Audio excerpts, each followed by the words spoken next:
Dollars की जंग ने और मकबूलियत की हवस ने सोच, नजरिए और अफकार को बेच दिया है। ये सोशल मीडिया का ज़माना है जहां पर आपका पेशा, आपकी सोच, आपका नज़रिया पसे पुष्ट रह जाता है और आगे आपकी क्या चीज़ आ जाती है,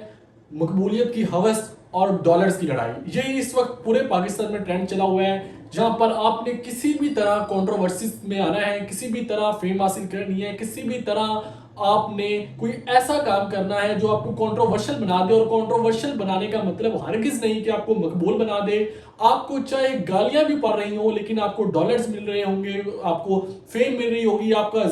जिक्र हो रहा होगा, आपकी हेडलाइंस बन रही होगी, तो आप बड़े खुश होंगे। इस वक्त पाकिस्तान में यही ट्रेंड अपनाया जा रहा है। इकरारुल हसन की हम बात कर रहे हैं, बात सिर्फ इकरारुल हसन तक महदूद नहीं है। पाकिस्तान के जितने भी आज से 4-5 साल पहले अपने आप को नाम नहाद सहाफी कहते थे, अपने आप को बड़े बड़े अरस्तु और फिलोसोफर कहते थे, आज उनकी जो डेडलाइन लग चुकी है वो सिर्फ वॉर ऑफ नैरेटिव्स पे लग चुकी है। एक बयानिए को चलाना है, उस बयानिए की अंधाधुंध पैरवी करनी है और उसके बाद उस पर व्यूज कमाकर डॉलर्स कमाने हैं या फेम कमानी है या जो भी रास्ता उन्होंने अपनाना है, उसके लिए उन्होंने इस रास्ते का इंतखाब किया है। अब मौजरा ये है कि इकरारुल हसन जो कि पाकिस्तान के मरूफ एंकर थे, सरेआम में बड़ा नाम कमाया, पाकिस्तान की एक प्रेस्टिजियस यूनिवर्सिटी से इनका ताल्लुक था, गवर्नमेंट कॉलेज में जबरदस्त डिबेटर थे, इनकी तकारीर आज भी सोशल मीडिया की जिनत है और बड़ी मशहूर है। वो उभरता हुआ नौजवान जज्बात के साथ फलस्तीन, बोस्निया के मुसलमानों की बात करता हुआ हमें दिखाई देता है। लेकिन आज जब हम उसको देखते हैं, उसी नौजवान को जिसने 20 साल सरेआम में जाकर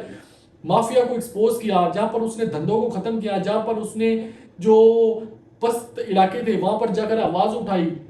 और पूरे पाकिस्तान में सरेआम के नाम से नाम कमाया, आज वो फेम की खातिर और नैरेटिव की उस जंग में कूद पड़ा है कि जहां पर उसको रसवाई के सिवा कुछ भी नहीं अभी तक मिल रहा। इकरारुल हसन जिन्होंने कि अपनी पॉलिटिकल पार्टी का एक सफर शुरू कर दिया और तहरीक के नाम से एक तहरीक का आगाज कर दिया, अवाम राज तहरीक का नाम रखा, उस वक्त की पॉपुलर आवाज यानी कि इमरान खान साहब के खिलाफ वो बातें करते हैं और इसको अपना नैरेटिव लेकर चलते हैं। और वो मुल्क में बड़ी डेमोक्रेसी की बातें करते हैं कि मुल्क में जमहूरियत नहीं है, मैं जमहूरियत दिलवाऊंगा। वो हिस्ट्री को मैनिपुलेट करने की कोशिश करते हैं, फैक्ट्स को ग्राउंड रियलिटीज के साथ मिक्स करने की कोशिश करते हैं, किताबी बातों को पाकिस्तान के रियलिटीज पर अप्लाई करने की कोशिश करते हैं, जो कि सरासर ज्यादती है पाकिस्तान के निज़ाम के साथ भी, पाकिस्तान के अवाम के साथ भी और जो उनके थोड़े बहुत फॉलोअर्स हैं उनके साथ भी। वो जमहूरियत की बात करते हैं कि पाकिस्तान में बरतानिया जैसी लिबरल पार्टी क्यों नहीं है, कंजर्वेटिव पार्टी क्यों नहीं है, डेमोक्रेटिक पार्टी क्यों नहीं है, रिपब्लिकन पार्टी क्यों नहीं है, अमेरिका जैसा निज़ाम क्यों नहीं है जमहूरियत का। लेकिन उनसे मेरा एक सवाल है कि ये जो आपने एयरपोर्ट पर इतना बड़ा हंगामा किया है, अब आप सहाफ़ी तो है नहीं, पब्लिक नुमाइंदे हैं, पब्लिक रिप्रेजेंटेटिव हैं, आपने सियासत का सफर आगाज किया है, तो क्या आप में इतनी भी बर्दाश्त नहीं है कि आप बर्दाश्त कर सकें कि आपके बारे में कोई क्या राय रखता है। सियासत में तो 10 लोगों की राय मनफी होती है और 2 लोगों की आपके बारे में राय मुस्बत होती है, और जिनकी राय मुस्बत होती है उनकी राय भी आपके पीछे मनफी ही होती है, वो सिर्फ आपके मुंह पर ही आपकी तारीफ कर रहे होते हैं। जिस सरकारी ऑफिसर की वर्दी में आपने वीडियो बनाई और उसको हरासा किया, आप अपने आप से सवाल कीजिए, और ये मेरा आपसे सवाल है कि अगर ये काम आप बरतानिया, अमेरिका या यूरोप की किसी रियासत में करते तो आपके खिलाफ अभी तक चार्जशीट जारी होकर आपके खिलाफ कानून एक्शन में आ चुका होता। क्योंकि जो उस ऑफिसर ने जबान इस्तेमाल की या जो उसने किया, उससे हमारा कोई लेना देना नहीं है, ना हम उसको दिफा कर रहे हैं और ना उस पर हम तनकीद कर रहे हैं, क्योंकि हमने वो अल्फाज सुने नहीं, उसने कहे हैं या नहीं कहे। दूसरा, आपके पास उसके अल्फाज कहने का कोई वीडियो एविडेंस मौजूद नहीं। तीसरा, आपने उसकी इजाजत के बगैर उसकी वीडियो बनाई। चौथा, आप एक पब्लिक नुमाइंदे हैं और आपने पॉलिटिकल पार्टी का सफर का आगाज किया है, तो उसने आपके मुंह पर कुछ नहीं कहा, उसने अपने कुलीग को कहा आपके बकौल, ये आपने खुद बताया। यानी कि चंद अल्फाज कहने पर आप इतना बड़ा हंगामा करेंगे। हंगामा आपने सिर्फ इस वजह से किया है क्योंकि खबरों की जीनत दोबारा से बनना चाहते थे। काफी अरसा आपने जब से अवाम राज तहरीक का आगाज किया तो अब काफी अरसा गुजर चुका था कि अब आपको इतनी लाइमलाइट नहीं मिल रही थी, तो इसीलिए आपने कहा कि अगर मैं ये ड्रामा करता हूँ तो शायद मैं दोबारा खबरों की जीनत बन सकूँ। इतना बड़ा कारनामा आपने अंजाम दिया है कि जो आपके साथी हैं वो भी टेलीविजन शोज में आपका मजाक उड़ा रहे हैं। दूसरी जानिब अब आपका मसला चल रहा है इकरारुल हसन और सैयद ज़ीशान का आपस में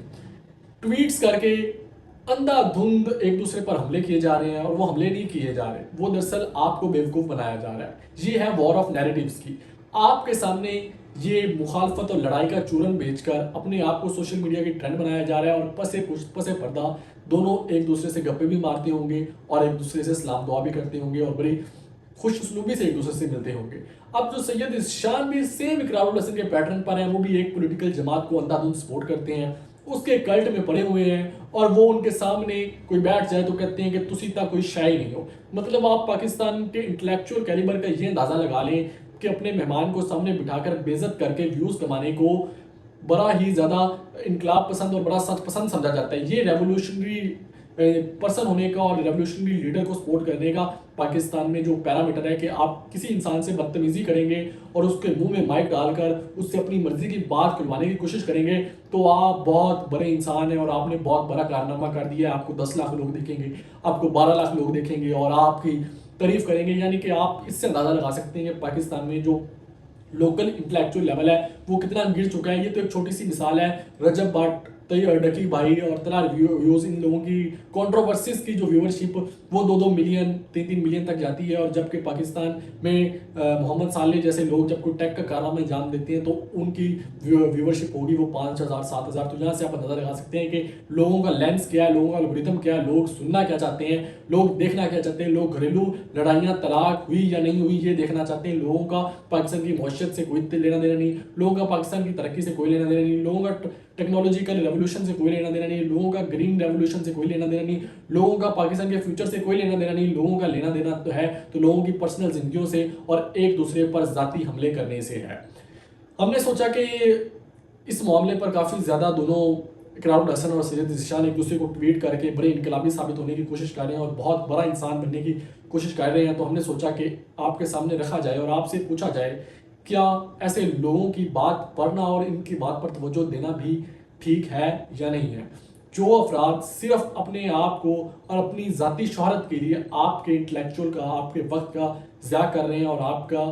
को इसका ईंधन का शिकार बना रहे हैं, लिहाजा आपसे तो सिर्फ यही गुजारिश है कि आप जो कर सकते हैं वो ये कर सकते हैं कि इनको तवज्जो देना बंद करें, तो ही ये पाकिस्तान में मामलात भी ठीक हो जाएंगे। जब आप इनको तवज्जो देना बंद करेंगे तो इस तरह की ये हरकतें भी नहीं करेंगे और इस तरह के प्रोपोगंडास भी नहीं जन्म लेंगे।